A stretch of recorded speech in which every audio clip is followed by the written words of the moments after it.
கேரள மாநிலம் மலப்புரம் மாவட்டத்தில் Nipah virus அதிகரித்து காணப்பட்டு வரும் நிலையில் கேரளாவிலிருந்து தமிழ்நாட்டிற்கு வரும் வாகனங்கள் அனைத்தும் கடும் சோதனைக்கு பிறகே அனுமதிக்கப்படுகின்றன. இத்தொடர்பான முழு விவரங்களை எமது செய்தியாளர் ஆல்வின் சுரேஷ் வழங்க கேட்கலாம். ஆல்வின் சுரேஷ், இத்தொடர்பான முழு தகவல்கள்.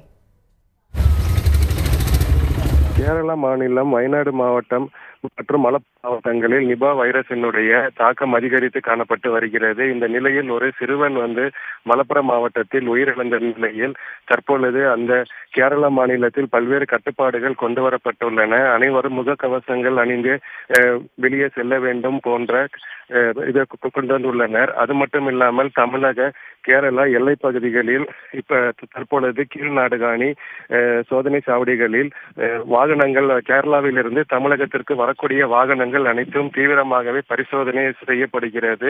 சுகாதாரத்துறையினர் தெர்மோமீட்டர் கொண்டு அவர்களுடைய வெப்பத்தை பரிசோதனை செய்த பின்னரே சுற்றுலா வாகனங்கள் மற்றும் அரசு பேருந்துகளில் பயணிக்கும் பயணிகளுடைய வாகனங்கள் அனுமதிக்கப்பட்டு வருகிறது. தொடர்ந்து கேரளா மாநிலம் மலப்புரம் மாவட்டத்திலிருந்து தமிழகத்திற்கு வரக்கூடிய மக்கள் அனைவரும் கண்டிப்பாக மாஸ்க் அணிந்து வருமாறும் சுகாதாரத்துறையினர் அறிவுறுத்தி வருகின்றனர். தொடர்ந்து 5 சோதனை சாவடிகள், அதாவது நாடுகாணி, பாட்டவயல், சோலாடி, தாளூர், குந்தலாடி போன்ற சோதனை சாவடிகளில் இப்பொழுது சுகாதாரத்துறையினர் இந்த ஆய்வினை மேற்கொண்டு வருகின்றனர். அது மட்டும் இல்லாமல் கேரளாவில் இருந்து வரக்கூடிய அனைத்து வாகனங்களும் தீவிரமாகவே சோதனை செய்த பிறகு தமிழகத்திற்குள் அனுமதிக்கப்பட்டு வருகிறது.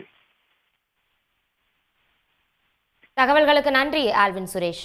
உடனுக்குடன் செய்திகளை தெரிந்து கொள்ள சன் நியூஸ் பெல் ஐகானை கிளிக் பண்ணுங்க.